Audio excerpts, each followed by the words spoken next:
This Torah class is brought to you by TorahAnytime.com. Okay, we have the great privilege to meet with Harav Berel Wein, an individual who is a great light for the Jewish people, and someone who our family is a great admirer of, and has graciously allowed us to spend some time with him. And we're going to discuss how Yeshiva students can take advantage of their years in the Yeshiva to prepare themselves for life and prepare themselves to help Klal Yisrael. So if we could ask Rabbi Wein to share his advice about these subjects. Admirable goal. I think that generally the yeshiva has to give the Talmud, but rather the Talmud has to acquire from the yeshiva not just knowledge, though naturally knowledge is important. To go to the yeshiva, you got to know. You have to know how to learn, you have to know what the Gemara says, you have to... But there's something else that's more intangible, and that's a sense of who you are and what you are. None of us are the same. Everybody is their own world, so to speak. The Chazals call it an olam kotan. It's a small world by itself. And many times people, they don't find themselves. They don't know themselves.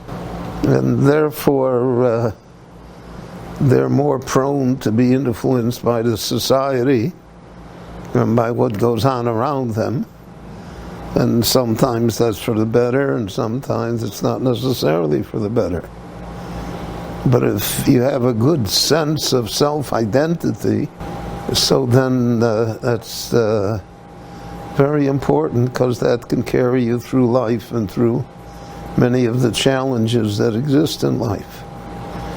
And you see that, really you see that in the Gemara itself. The Gemara lists... I once noodled the exact number of Hamarayim. It's in the hundreds. No two of them are the same. And then the Gemara is one difference of opinion after another difference of opinion. It's Rav and Shmuel, it's Abai and Rava, it's Rav and Rav Yosef, Rab and Rav Yosef. And so the Gemara itself is constituted on the fact that there are different people, and they're united in the pursuit of knowledge of Torah, appreciation of Torah, and in the vision of Klal Yisrael. What's special about being Jewish? And those are really intangible things. There's no course in this. If you get close to your Rabbeim, so then it rubs off. And you get a different perspective of yourself, and you need a perspective of mission of Klal Yisrael. Whatever you're going to do in life, doesn't make a difference what profession you have, or how you make a living, or how successful financially you are. You know, what am I trying to do here? So when we build a family, we see it as helping build Klal Yisrael, helping build something that is eternal, that's nitzchias. So that gives it a different dimension. It gives you patience, forbearance, less frustration. It was mentioned that when I became a Rav, I convinced myself, whether it was right or wrong, but I convinced myself that I wasn't working for the Balabatim in the shul. I like to think that.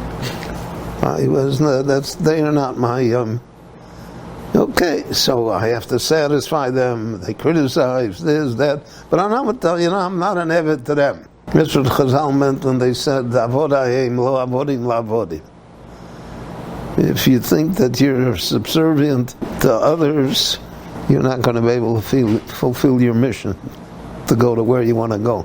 I know these are generalities, but I think that as you progress in the yeshiva world, you can make them more real.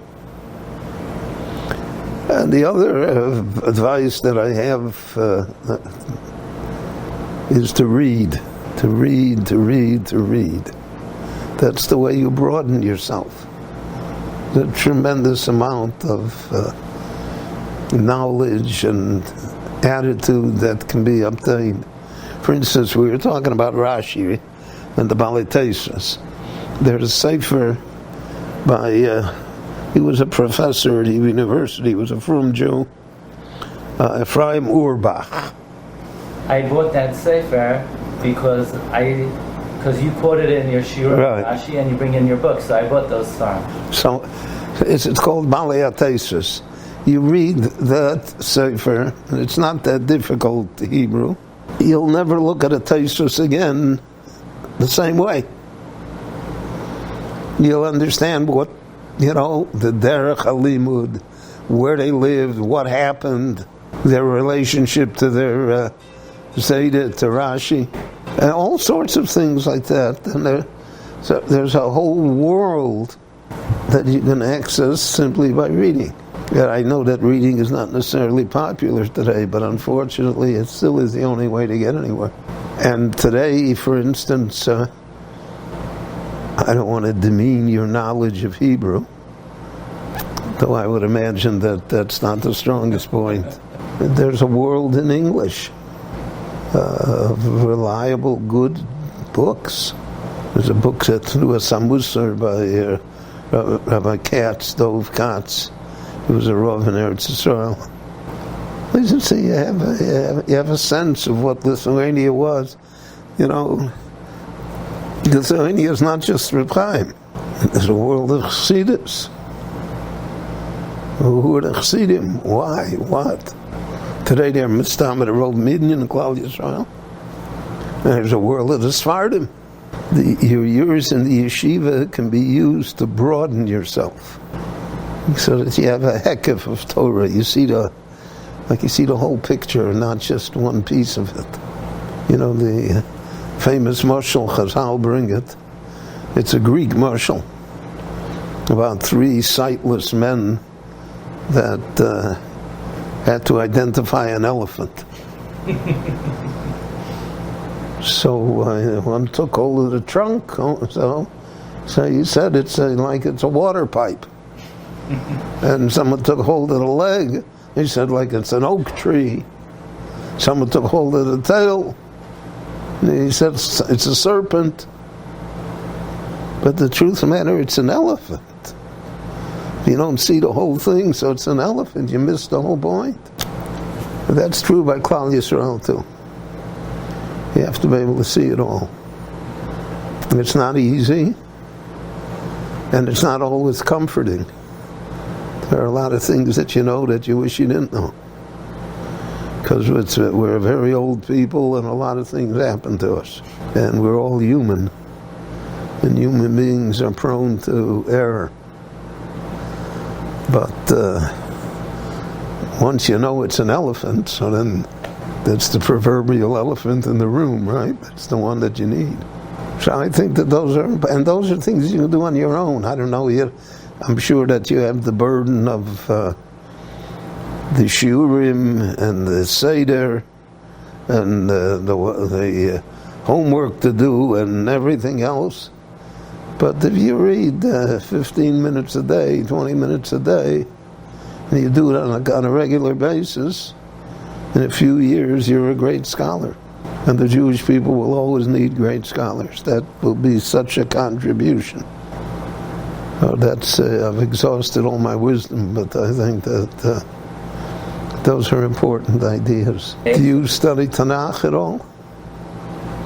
That also is not in... As the Rav knows, in the Yeshiva, there's no Tanakh. But the Tanakh is our book. I mean, what happened here? The people of the book don't know what book you're talking about. Very important to know Tanakh. First of all, you'll know Hebrew, which is very important. Eventually, all of us will be speaking Hebrew. America's just another stop on the road. The Nevi'im are talking to us. It's not history, they're talking current events. It's perspective, how to see it. So it's a big world, take advantage of it. That's the Rav's perspective. If somebody's in the Rabbanos or in Harbatzos Torah, in the Rav's value system, what has more worth? Preparing Shiurim, oral classes, writing Sfarim, videos? First of all, it depends on one's individual talents. There are people that can write, and there are people that can teach. And not necessarily the one who can teach well can write well. And the one who can write well is not necessarily as good orally. So one should exploit one's talent. But let us say that someone is blessed that he can do a lot of things, right? He can write. So there's no question that this little machine is more powerful than anything else, because in today's world you can reach millions of people. So that's there's no question that if you put out a series of videos, or if you put out a series of shiurim, of lectures, and it's on video, and you put it on YouTube, and you get 100,000 hits, so then you're in Marbit Steiras, and probably from the time of Moshe Rabbeinu till today, nobody had that reach. And that's why Rebbeinu Shalom gave us this technology. And so you have to, but again, it's knowing yourself and knowing what your talent is. I know great people that are great teachers that are in deadly fear of that little machine. You turn it on and they can't say a word straight. So that's not for them. You have to, again, that's the idea, to know yourself. Should never be a square peg in a round hole. I want you to be Matzliach, gentlemen. Okay. Kol Tuv Sam. You've just experienced another Torah class brought to you by TorahAnytime.com.